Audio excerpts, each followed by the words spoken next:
Del lloc Shadowing a Göteborg m'agradaria destacar com treballen la coeducació des dels cursos inicials de la primària.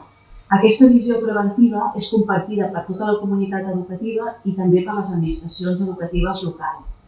La disponibilitat de recursos facilita la implementació de pràctiques coeducatives a l'aula que milloren, sens dubte, el clima de treball, la convivència i el respecte entre l'alumnat. És molt important envoltar-se d'entitats que estiguin formades i sobretot que ens puguin oferir perspectives diferents per tal d'entendre la diversitat de l'alumnat.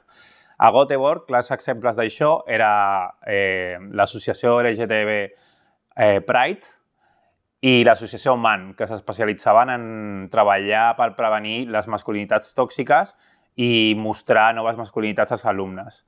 Aquestes associacions col·laboraven amb l'administració educativa per tal de poder treballar en la prevenció des d'edats ben tempranes, ja que és bastant important treballar en els alumnes abans que succeeixi el problema. A Göteborg vam poder conèixer com treballa la prevenció dels abusos des de l'inici de la primària. Conèixer aquesta experiència i altres ens ajuden a reflexionar sobre la nostra pròpia pràctica i eixamplar la mirada coeducativa en el centre.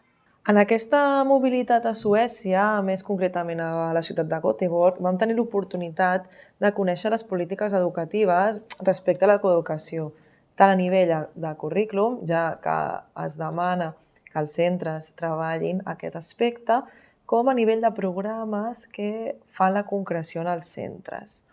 A més, vam poder visitar 3 centres educatius on diferents professionals treballen conjuntament per a aquest mateix objectiu, des de treballadores socials fins als equips docents i els educadors d'entitats externes al centre. Finalment, després de les observacions en aquests centres, vam poder realitzar debats i petites entrevistes per descobrir una mica més a fons les accions coeducatives posades en pràctica en aquests centres educatius.